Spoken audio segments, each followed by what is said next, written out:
to lead us through the next panel and the next session, I'm absolutely delighted to introduce, as moderator for this session, the CEO of IB Europe, Ms. Townsend Fian. So, Townie, over to you.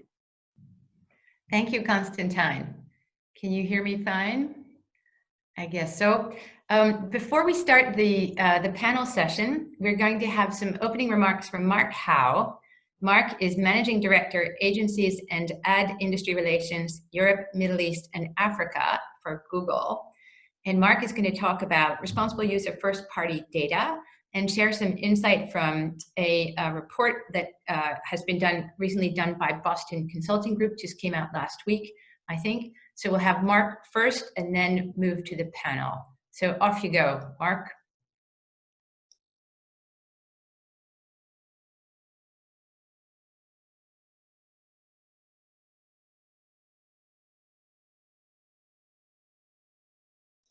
You may be on mute, Mark. Not sure.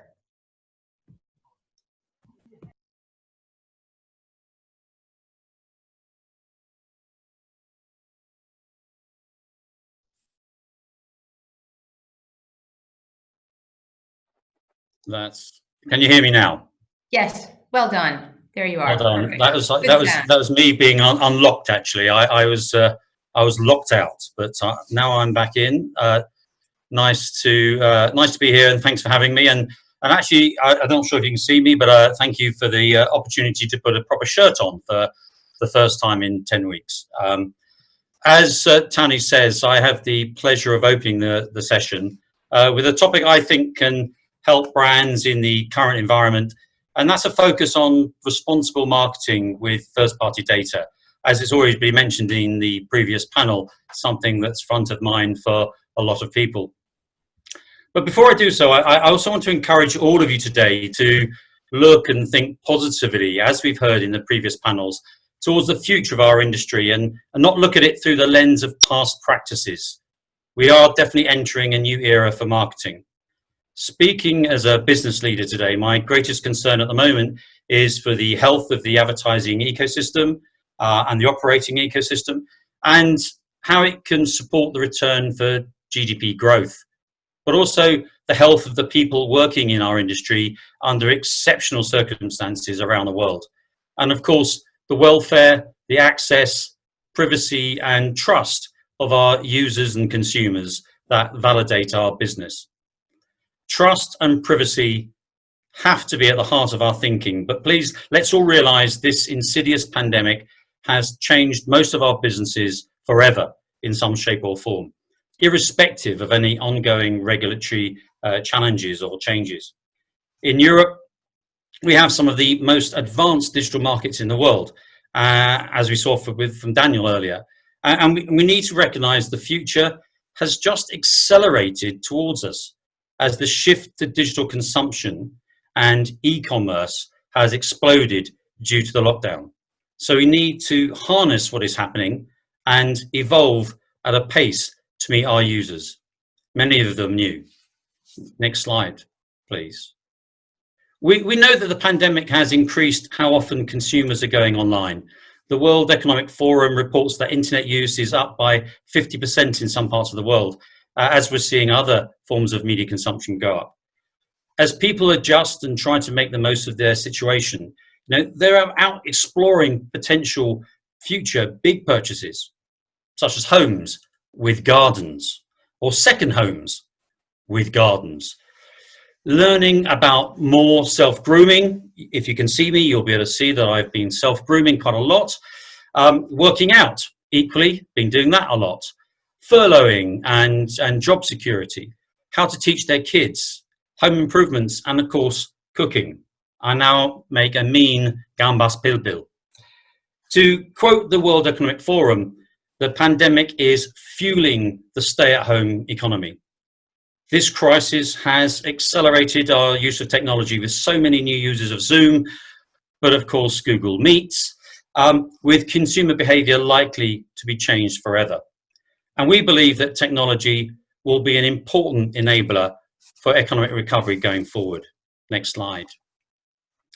For many businesses, keeping pace with this rapid change has been a challenge, especially with so many other stress points to manage within their organizations. Businesses need to figure out how to adapt by meeting the needs of this new consumer, as well, of course, keeping up with their existing consumers. Before the crisis, the industry was already shifting to meet these higher expectations. We heard about that earlier, impacting the way that data is collected and shared. So we need to ensure the web can evolve to better respect user privacy and at the same time continue to support core business models that keep it working for everyone. To return to my theme, one approach businesses can take straight away is to make better use of the data that you already have access to, or your first-party data. This is the information that comes directly from customers, your customers, through CRM systems, website analytics, or sales, with their express permission, naturally.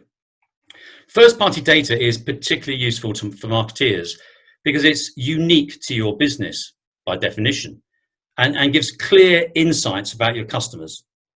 It helps to better build online experiences, providing value and relevance for your customers and resulting in more conversions and a higher return on investment. Next slide. And today, I'm delighted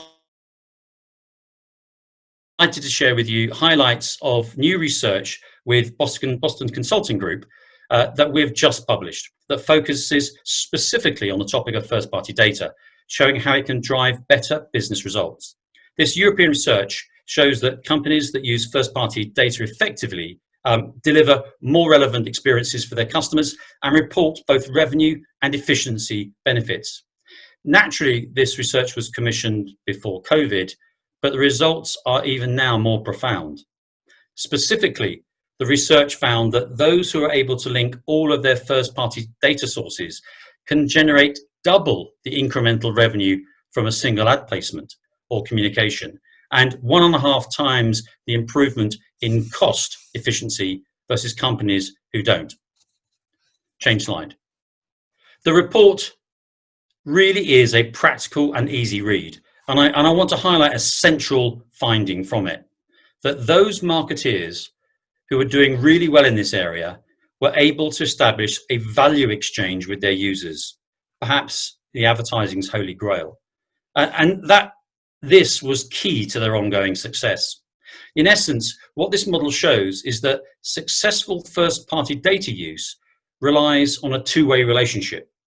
If an advertiser is providing something of value to the customer, like an app to extend their service or content or a discount for sign-up, whilst being transparent and responsible with how they intend to use that data, the customer is normally willing to share a little bit more about themselves.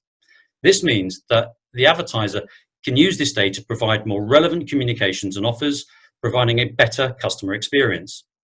Ultimately, it's an ongoing cycle based on trust.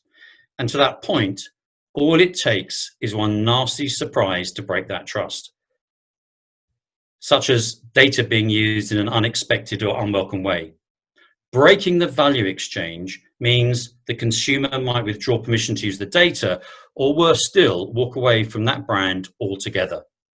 We found that companies that focus on responsible marketing and creative, transparent value exchange will be more successful than those who don't. And yet, while 9 out of 10 marketers say that first-party data is important to their digital marketing programs, the BCG report has picked up that less than a third are consistently effective at accessing and integrating their data across channels, and very few are good at using data to create better outcomes for customers. So a clear opportunity for all of us as we come through this crisis. And in the context of the industry's trust agenda, to be able to quantify the value exchange between consumer and advertiser is a really positive step forward. It's also one that can equip businesses with a tool to create more relevant experiences for customers during this age of the stay-at-home consumer. This report, which you can download at Think with Google today, Think with Google, go back to that, is significant because it shows how marketers can lay the foundation for good first-party data practice. My last slide, please. With the world turned on its head, it's easy to overlook the role that data can play in helping many brands with new focus when many brands' new focus is only survival. But businesses who prioritize responsible first-party data to understand these changing consumer behaviors will be better placed to create marketing strategies that help them in the short term and when we move into recovery. And just before I hand over to Tony to kick off the panel, I really want to finish by saying we know that there isn't a one-size-fits-all solution when it comes to privacy. Privacy can mean different things to different people and changes depending on context. Google internal research has shown us that our users prefer ads that are personalized to their needs and interests, but only if those ads respect their privacy and offer transparency, choice, and control. We are perhaps moving, from our point of view, from a precision era to a predictive era of marketing. Thank you very much for listening, and over to Tony for the chat.